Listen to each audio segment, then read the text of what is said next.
João capítulo 10, a festa da dedicação. Versículo 22. Em Jerusalém havia festa da dedicação, e era inverno, e Jesus passeava no templo, no alpendre de Salomão. Só para conhecimento histórico entendermos melhor, o que é a festa da dedicação? Era festa das luzes, né? Hanukkah, festa das luzes. Qual o motivo dessa festa das luzes celebradas pelos judeus? Qual a data em que se era comemorada? Era comemorada no mês de dezembro. E só uma observação, a Bíblia fala que era inverno, era celebrada no mês de dezembro. Então lá em dezembro é inverno, enquanto aqui para nós, no nosso caso, é verão, é calor.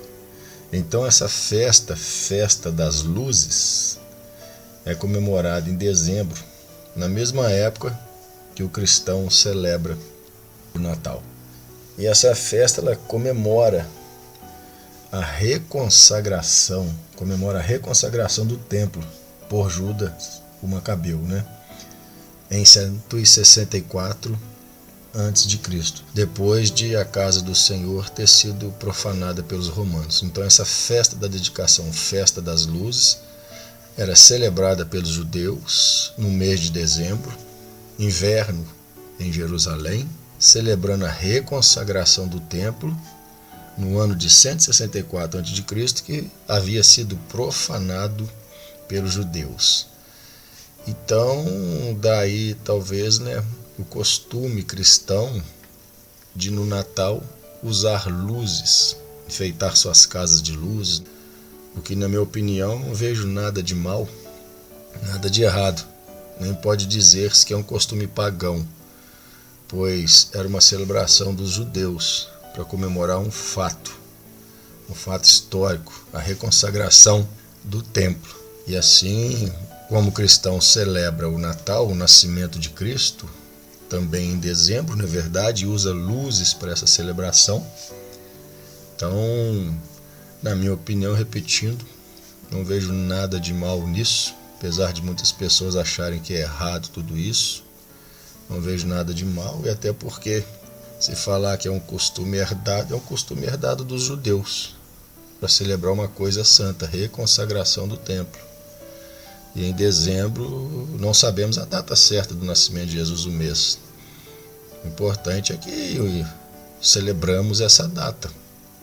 Celebramos o nascimento do Senhor, usamos luzes. Na verdade, só para efeito de conhecimento e esclarecimento. Versículo 24. Rodearam-no, pois, os judeus e disseram-lhe: até quando terás a nossa alma suspensa? Se tu és o Cristo, dize-no abertamente. Até quando vai deixar a nossa mente confusa? Eles estavam dizendo. Se tu és o Cristo, aquele que as Escrituras profetizavam dele, que viria para nos salvar, então diga-nos claramente que tu és o Cristo. Foi isso que os judeus disseram para Jesus. Respondeu-lhes Jesus: já vô-lo tenho dito, e não o credes? As obras que eu faço em nome de meu Pai, essas testificam de mim. Jesus disse: eu já por diversas vezes tenho falado para vocês que eu sou o Cristo. Eu sou o Filho de Deus. Eu tenho feito obras e vocês não creem. Jesus está dizendo: o que mais eu preciso fazer? Eu já tenho me declarado como Cristo, eu tenho feito obras, tenho ressuscitado pessoas, curado, feito aleijado andar, cego enxergar, surdo ouvir, limpando leprosos. O que mais?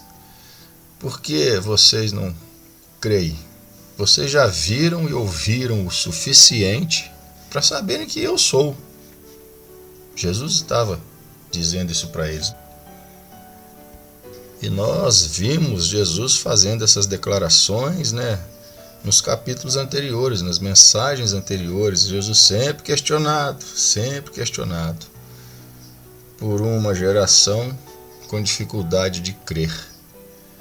Mas dessa vez Jesus deu uma resposta, uma explicação muito mais profunda, na verdade, do motivo pelo qual eles não conseguiam acreditar que ele era o Cristo, o Filho de Deus, que ele era o Senhor. Deu uma explicação muito mais profunda para estes homens. E explicou aos líderes judeus porque eles não compreendiam as suas palavras nem o significado de suas obras. Os milagres que Jesus fazia, eles tinham um significado. E se você tem observado, repetindo ao longo dessas mensagens que temos ouvido, temos meditado nelas no livro de João, cada milagre, cada situação, Jesus usava e conduzia a um ensinamento e uma verdade. Então Jesus aqui deixa bem claro por que eles não compreendiam, não entendiam o que Jesus falava e não compreendiam as obras que eles faziam. Versículo 25. Respondeu-lhes Jesus: já vos tenho dito e não o credes. As obras que eu faço em nome de meu Pai, essas testificam de mim. E o Senhor fala: mas vós não credes, porque não sois das minhas ovelhas, como já vou-lo tenho dito. Olha a declaração que Jesus faz. Vocês não creem, vocês não compreendem nada que eu digo e que eu faço, porque não sois das minhas ovelhas. As minhas ovelhas ouvem a minha voz, e eu conheço-as, e elas me seguem. Mais uma vez Jesus fala de suas ovelhas e do relacionamento dele com suas ovelhas. Vamos repetir? Porque é forte que Jesus fala para eles. Jesus responde por que eles não conseguem crer e compreender. Mas vós não credes porque não sois das minhas ovelhas, como já vou-lo tenho dito. As minhas ovelhas ouvem a minha voz e eu conheço-as, e elas me seguem. Vamos entender uma coisa. Do ponto de vista humano, nós nos tornamos ovelhas quando?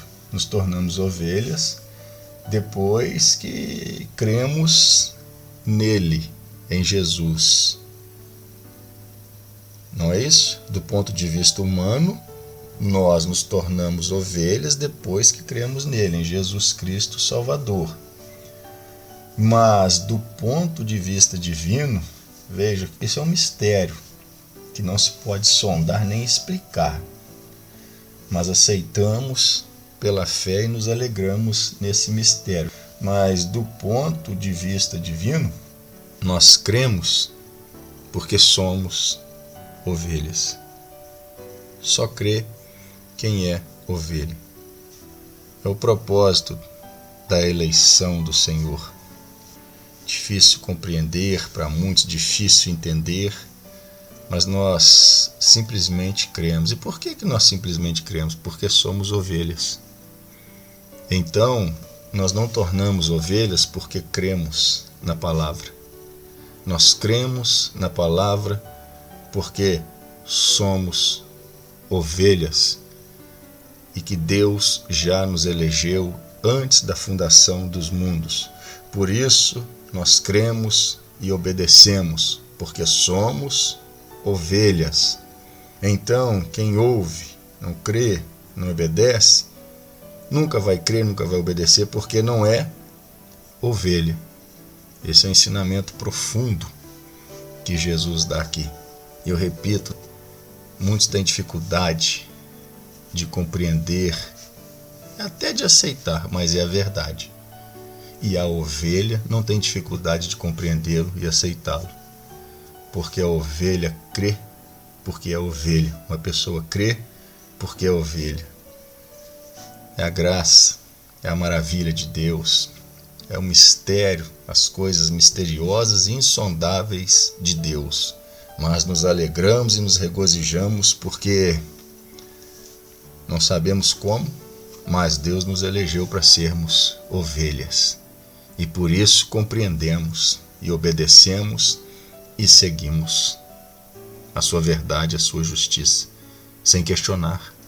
Mistério maravilhoso de Deus, tem suas ovelhas, sabe quem elas são e elas conhecem a sua voz.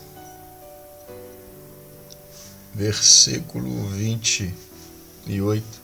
E dou-lhes a vida eterna e nunca hão de perecer, ninguém as arrebatará das minhas mãos. Olha, Jesus disse, ninguém arrebatará as minhas ovelhas das minhas mãos. Às vezes as pessoas dizem, né, ovelha arrebatada, não é? A ovelha foi arrebatada. Nenhuma ovelha pode ser arrebatada da mão do Senhor, filho. Está afirmado aqui no versículo 28, e ninguém as arrebatará das minhas mãos. Não tem ovelha arrebatada das mãos do Senhor. A ovelha é ovelha, está nas mãos do Senhor e ninguém pode arrebatá-la. É afirmação, é a palavra de Deus. Às vezes você vê as pessoas dizendo é a ovelha arrebatada e atrás da ovelha arrebatada. Não tem ovelha arrebatada da mão do Senhor. Não tem. Porque o versículo 28, vamos repetir. Eu dou-lhes a vida eterna e nunca hão de perecer, e ninguém as arrebatará das minhas mãos. Meu Pai que mas deu é maior do que todos, e ninguém pode arrebatá-las de meu Pai. Eu e o Pai somos um. Então, repetindo, não tem ovelha arrebatada. Eu creio dessa forma porque é assim que a Bíblia fala. A ovelha, como eu disse anteriormente, do ponto de vista humano, torna-se ovelha uma pessoa depois que crê em Jesus. Mas não é assim que funciona. O ponto de vista certo é o ponto divino, como Jesus fala. A pessoa ouve porque é ovelha. Já é ovelha pela presciência de Deus antes da fundação dos mundos, como a Bíblia ensina. Então, ovelha está nas mãos do Senhor Jesus porque o Pai deu. E ovelha, Jesus diz, ninguém pode tirar das minhas mãos, porque o Pai deu a mim. Ele fala, eu e o Pai somos um. Então, Deus Pai e Deus Filho, não só uma só pessoa, são duas pessoas distintas em unidade, juntas, em comunhão. Deus o Pai, Deus o Filho. Então, ovelha que é ovelha não pode ser arrebatada. Na minha concepção, segundo a palavra que eu entendo, que o Espírito Santo testifica no meu coração, do fundo da minha alma, não existe ovelha arrebatada das mãos do Senhor, hein? Não existe. Jesus, ele deixa bem claro que as suas ovelhas estão seguras em suas mãos e nas mãos do Pai. E ele faz uma promessa para as suas ovelhas que elas nunca vão perecer. Viverão para sempre com ele. Estão seguras nas mãos dele e do Pai. Estão sempre com ele. Não vão perecer.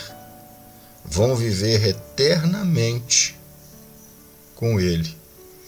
As suas ovelhas que conhecem a voz dele, são conhecidas por ele. Eleição é um assunto complicado de se dizer, mas é isso que a Bíblia fala, que nós, ovelhas, fomos eleitos por Deus antes da fundação dos mundos. Por isso que ouve a palavra quem é ovelha. Já pela presciência de Deus, não é verdade? Elegido antes da fundação dos mundos. Não adianta tentar entender e buscar explicação. A ovelha simplesmente crê, repetindo, e dá glórias a Deus por ser eleita ovelha do Senhor. O Senhor que faz aquilo que lhe apraz. Veja Romanos 11, versículo 33 ao 36. Ó profundidade das riquezas, tanto da sabedoria como da ciência de Deus. Quão insondáveis são os seus juízos e quão inescrutáveis os seus caminhos. Porque quem compreendeu o intento do Senhor? Ou quem foi seu conselheiro?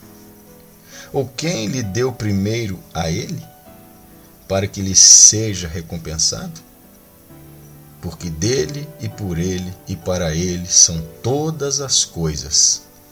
Glória, pois, a ele eternamente. Amém. Deus os abençoe, na paz de nosso Senhor e Salvador Jesus Cristo.